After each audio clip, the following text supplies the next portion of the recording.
My guest today here in New Delhi is a Swami, or self-appointed Hindu religious leader, a man who's supposed to renounce worldly pleasures and follow his faith.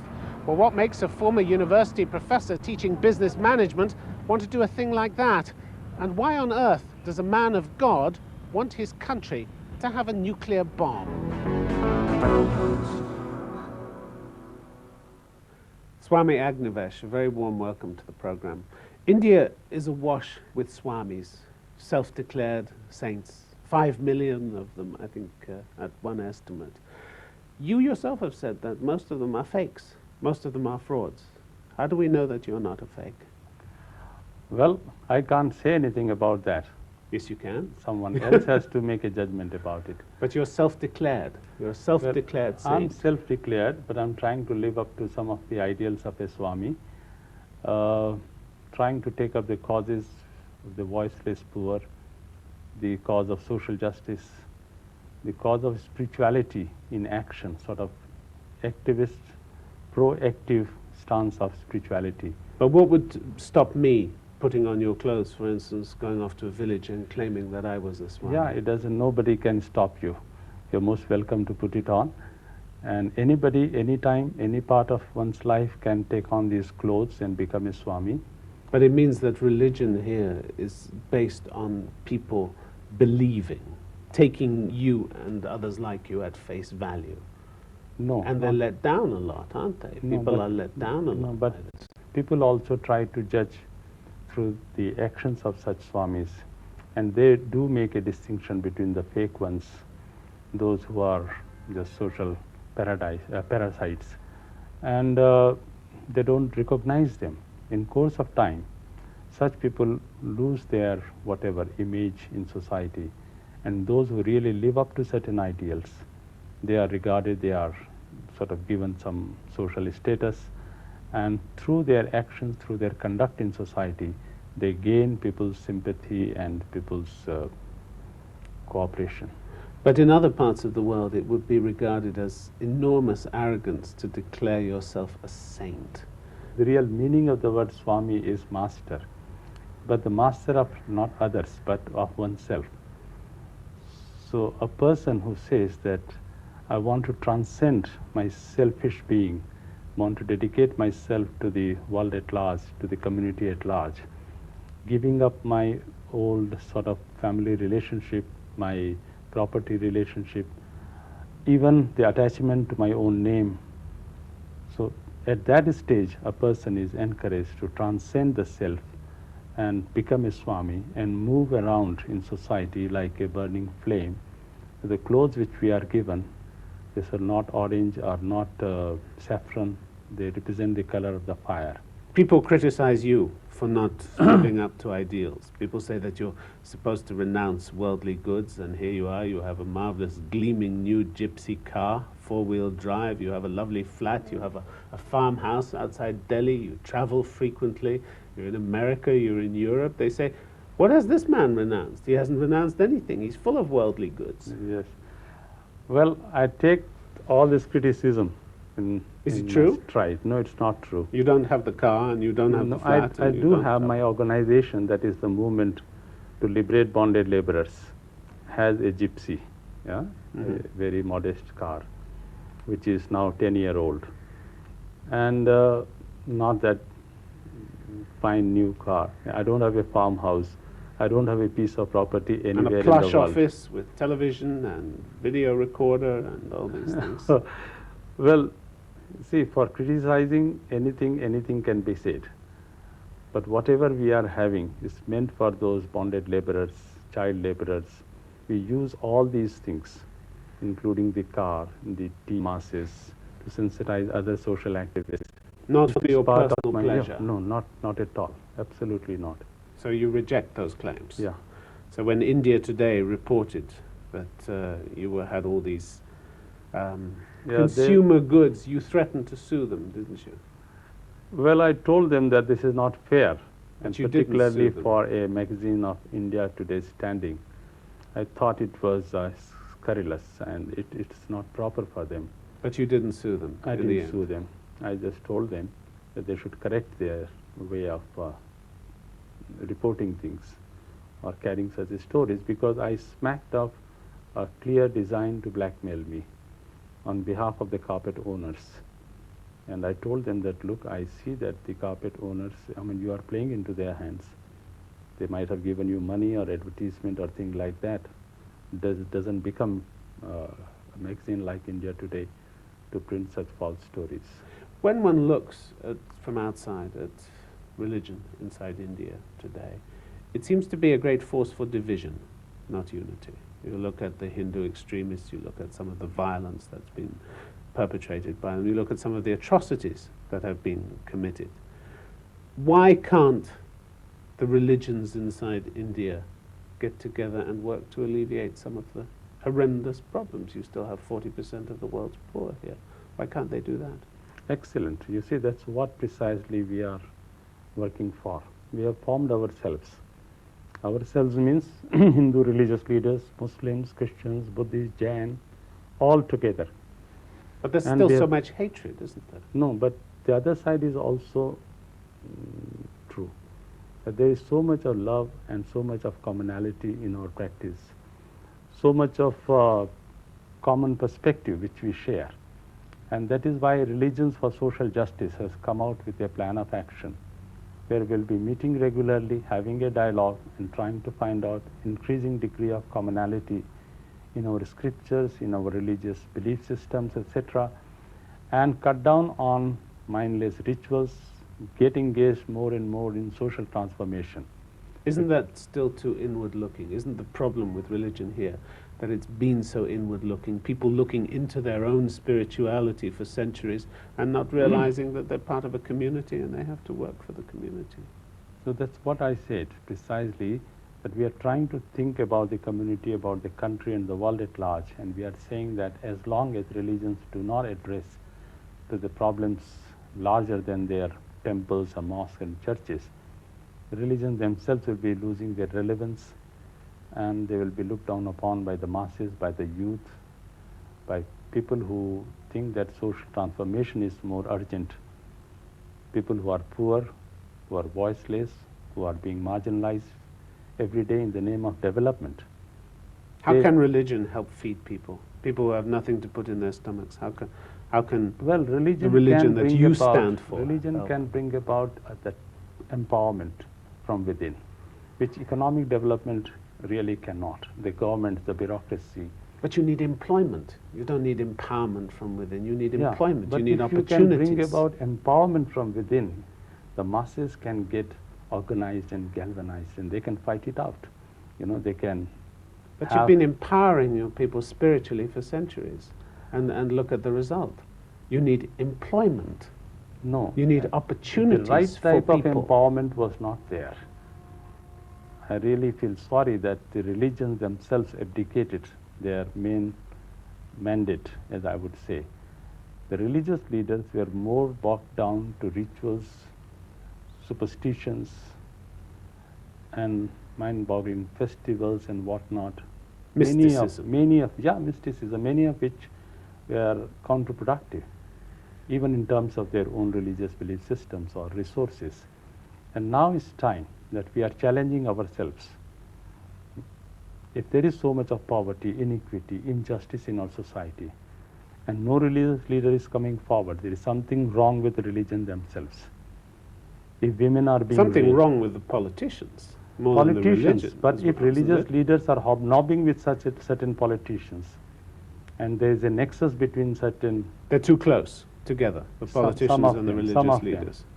Some politicians are misusing religion, and religious leaders are allowing themselves to be misused.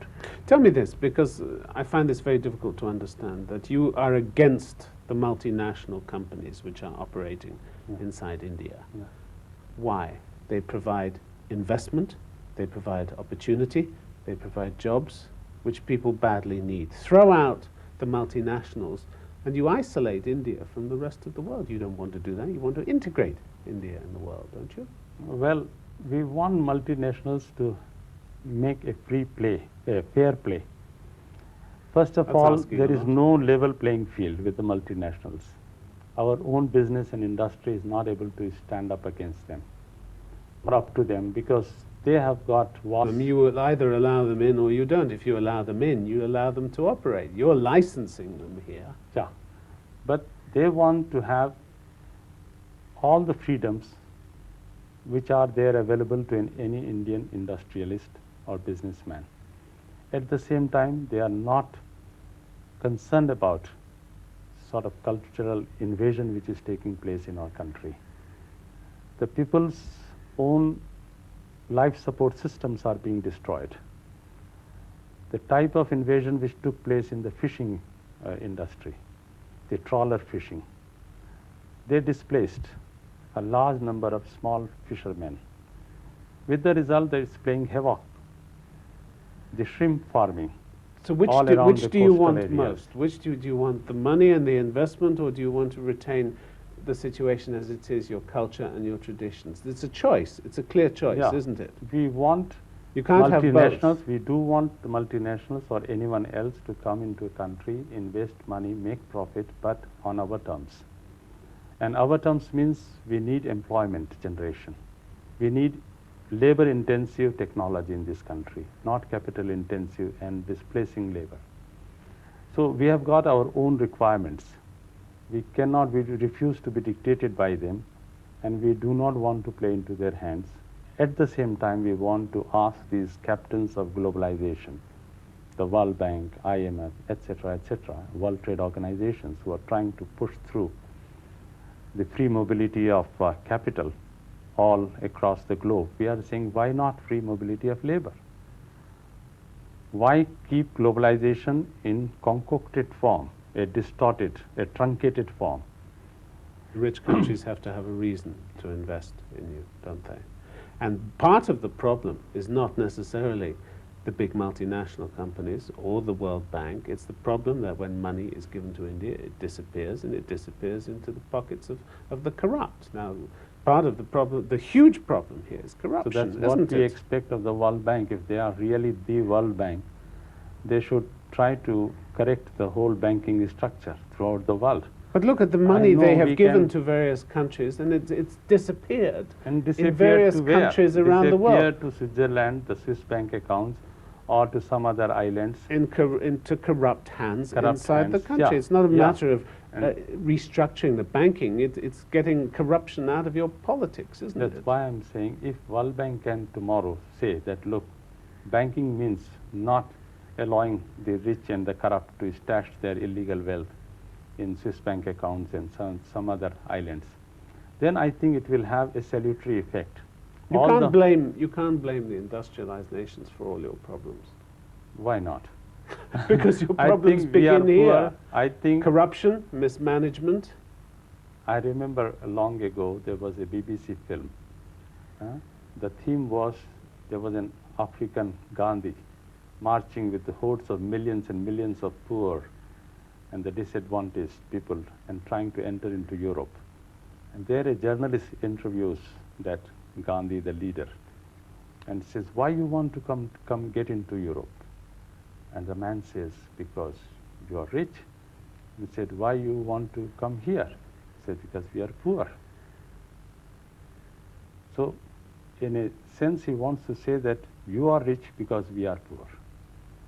And that is what we want to have dialogue with the rich people, with the rich countries, with the rich nations, industrialized countries. That you want more money. You want more money from us so that you can build more bombs. That's what you're spending your money on at the moment. No, and you as a holy man, don't want the bombs. You as a holy man support. No, but in the fact, nuclear arms race that you've begun here in India, my don't bomb you? Or Pakistani bomb included. Why? To answer the blackmail of the nuclear club. Nobody's Why blackmailing it should be India? the exclusive right of few countries, including UK and USA, etc. But they're trying to disarm. They're trying to get down from the nuclear where is the mountain. sincerity about it? Well, look at the huge arms cuts that were made in the 80s and the attempts to disarm not at all. You're going in the opposite direction. No, not at all. I would say this is a virility dance to make you feel better, isn't it? Let them come out with a sincere plan of action to disarm the nuclear armament. There's no blackmail. And our country, India, will be the first to do away with whatever is stockpile. We don't have a stockpile in the first place, but whatever we have. Your government is putting together the bomb at full speed. It admits it. No. No, It they admits it. just tried to sort of preempt the type of nuclear blackmail which was being foisted upon You, a country. holy man, you, a man of God, a self-confessed saint, and you want India to have a bomb. There's a huge contradiction in that. Well, I realize the politics, the way it is being played. But you've learned nothing around of the the world. madness of the Cold War that we all went through in Europe. The idea that these bombs can actually save anybody from anything has been proved to be what madness happened to during the the Cold dividends War. of the ending of the Cold War? The US is still going ahead with their nuclear experiments. The French, even while this CTBT was being debated there in New York, they were carrying out their experiments, their tests in the Pacific Islands. Look how many arms have been So cut on since the the one days side of the there Cold is so War. much of brazenness, so much of No, but look how many arms have been cut since the end of the Cold War. Look how many people are trying to disarm, and you go in the exact opposite No. direction and claim that this is a responsible and indeed a holy thing to do. In fact, I want the government of India to play a decisive role in total disarmament. And I'm very proud that Through arming itself. Yeah, it's one part of it. Huge contradiction. One part of it Huge is illogicality. you in that. arm yourself, and I'm not at all unhappy when Pakistan also tested their bomb.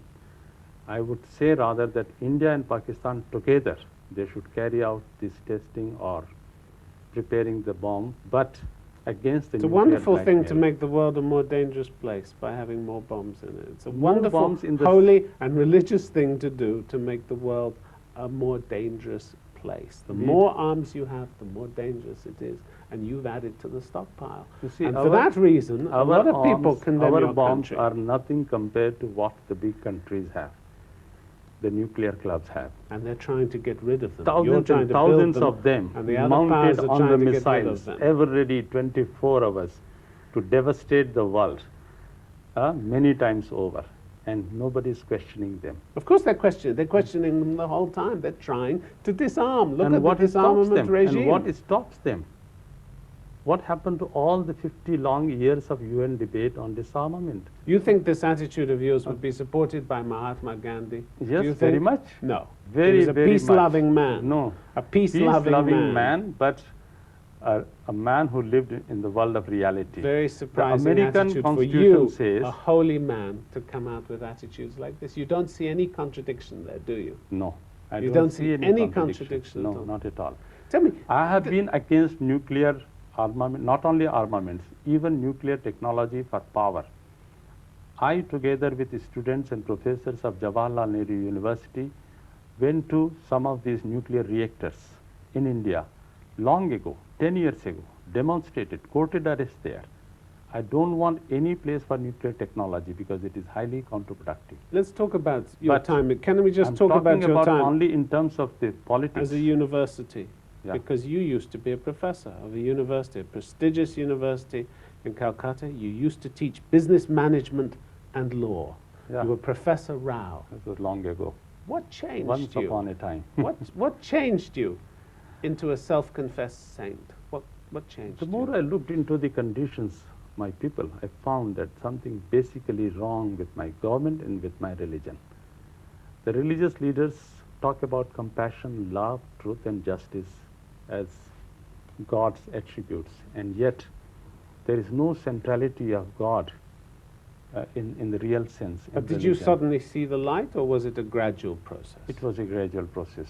Every day, walking back from my college, St. Xavier's College, where I used to teach, Calcutta University, I would see hundreds and thousands of people sleeping on the pavements in Calcutta. And whenever there would be rain, even for 2 hours, Calcutta streets are such that you get water logging up to chest level. And these poor people, having worked, having pulled the rickshaw whole day, and they have no place, no shelter.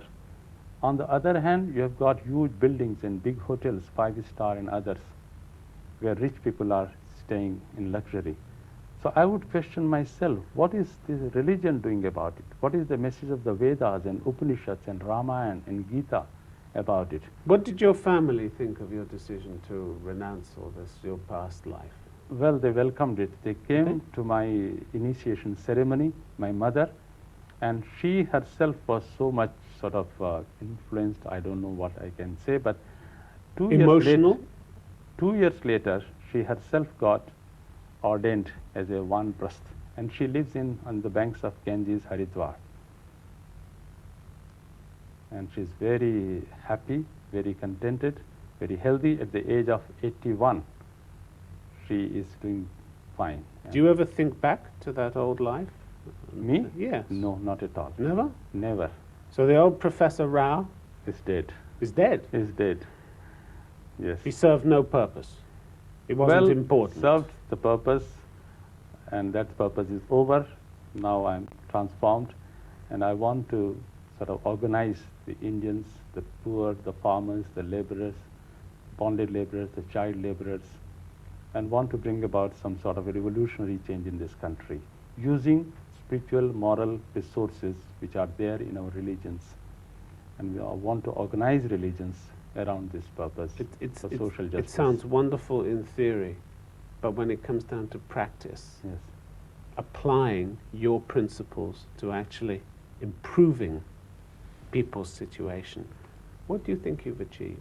In A practical, lot of the bonded laborers Yes. that you released yes. from their servitude became unemployed.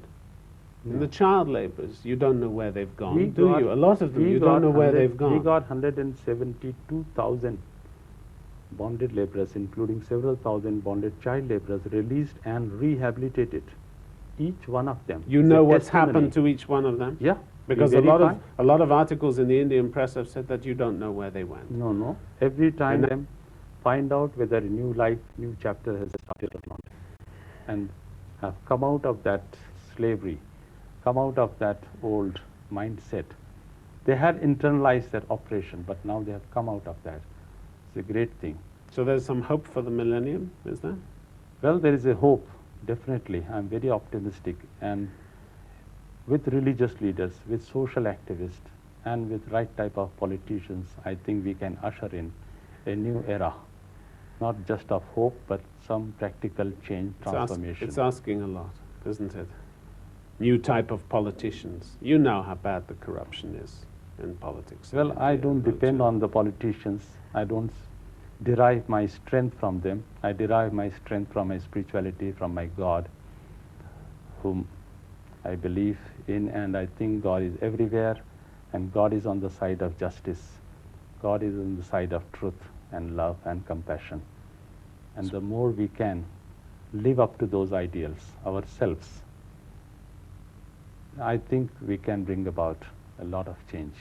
Swami Agnivesh, it's been a pleasure having you on the program. Thank you, Tim, very much. Thank you. Thank you.